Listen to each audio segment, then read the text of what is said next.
For a reference, that is truck headlights coming across the parking lot. And this is the 120,000 lumen Emerald SR32. That thing even has a hot spot. I mean, it throws clear out to the tree line.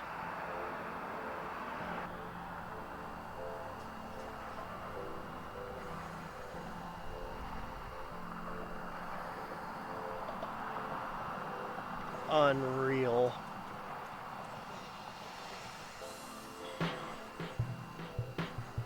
This is the 120,000 lumen Emerald SR32.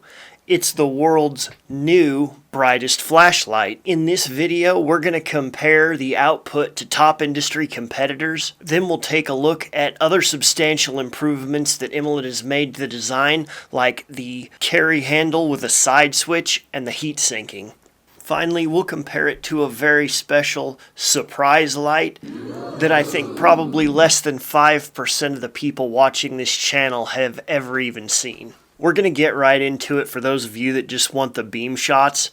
The SR32 has 32 of the XHP 70.3 high intensity LEDs. The lights I think we should compare it to are the Lumencraft GT4, since my GT98 isn't here yet. Also the AceBeam X75 and the Emerald MS18. Those are the most similar in size and output. I'm also going to bring a light I think a lot more people are going to be familiar with, mostly because of the price, and that's the Convoy L6.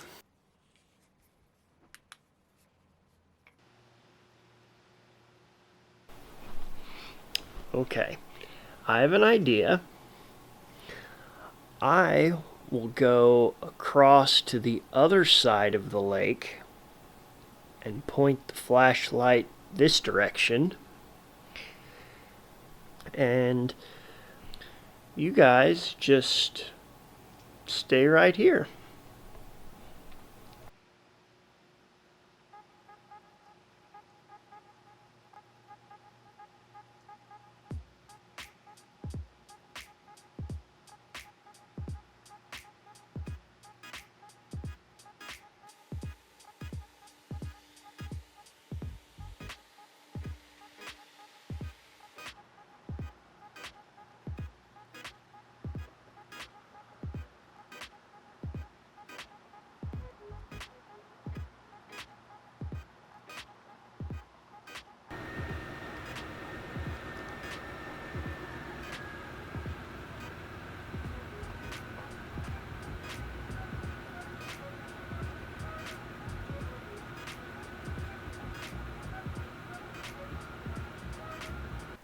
Something I thought was interesting is the area that it lights up is about the size of all of the street lamps to my right put together.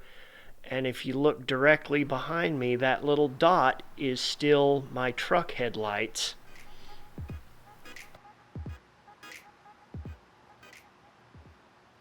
Okay. Convoy L6.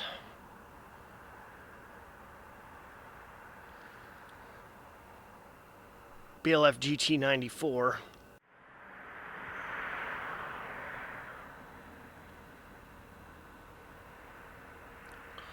Next, AceBeam X75.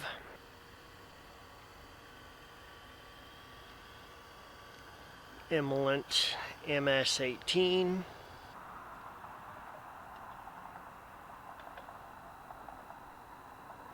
Emerald SR32. That thing even has a hot spot. I mean, it throws clear out to the tree line. Oh, car's coming behind me.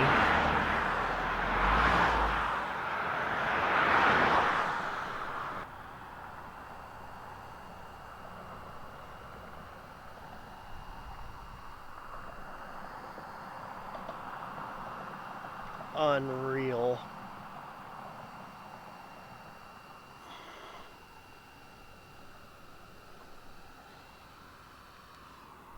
The much needed addition of the handle makes the light easier to carry.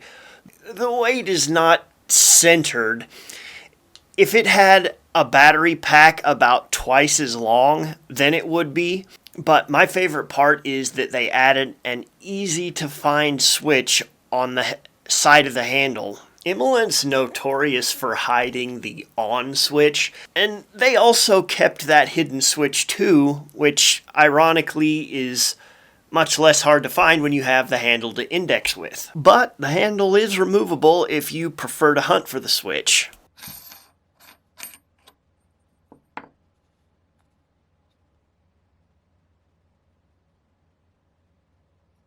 You can look inside here and see the bare aluminum on that heatsink. It looks like that first layer is about a 1/4 inch thick plate, followed by a channeled layer that's almost an inch thick. Then the whole thing is shrouded with a thick, heavy aluminum bezel. Even the fans are encased in metal.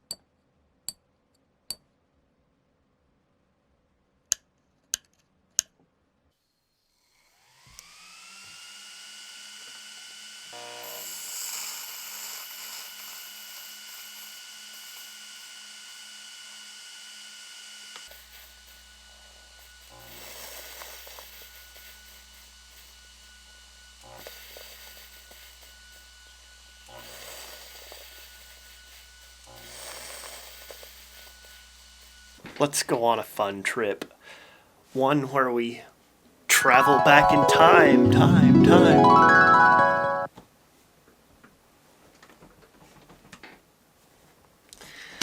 You know that popular Reddit post that shows a 6D mag compared to a tiny modern flashlight? I would argue that that image is putting it mildly. If we travel back not to the 1980s, but just to the year 2008. That was the year I started seriously modding lights, and Kip K had just released his flashlight hack video, where he basically just took a plastic flashlight, drilled out the body, and stuffed what to me was 3 camera batteries in it, along with a 6-cell flashlight bulb. The first time I turned that on, I can tell you, it was magic. It did just exactly what he said it would do. For about the first minute, until the reflector melted. That year I joined candle power forums and found out what the true benchmarks for power were. In most cases this meant a modified mag light of some sort, or you could go out and spend $350 to get a Surefire M6, which ironically would pound out about the same number of lumens as the aforementioned plastic flashlight, but with that iconic football-shaped beam. So what was the world's brightest flashlight in 2008, you ask? Well, in my opinion, excluding a handful of mods made by CPF members, it was probably this. It's an incandescent light with a 100-watt light bulb overdriven to 135 watts, an aluminum reflector, and a bi-pin socket with a battery pack that looked something like this. Or maybe this, depending on if you were one of the rich kids or one of the broke ones. This would be the infamous Mag 623. Seriously? We're still doing that? I know this wasn't a production light, but they were common. A lot of us had them, and it could deliver about 5,500 lumens, on paper at least.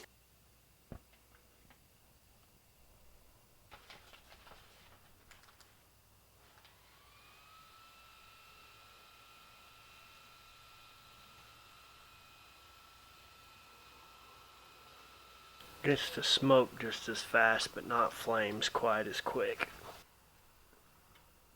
Fun fact, unlike LEDs, when you overdrive incandescent bulbs, they actually get more efficient rather than less. This one here is producing about 37 lumens per watt. Last point. I don't know of any production lights being produced in 2008 that could beat this.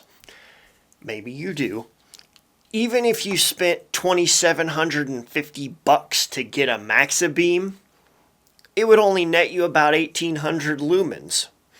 Or $4,300 for a Surefire Hellfighter, you'd still come up 1,200 lumens short. So here's 2008 World's Brightest Flashlight.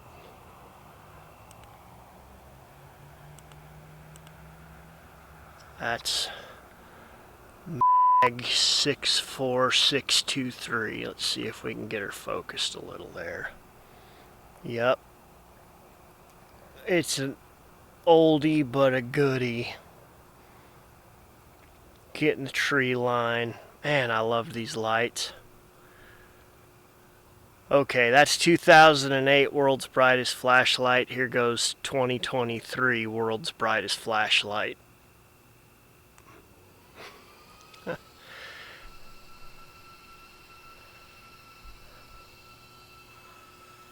I don't know about you. I can't really tell much of a difference.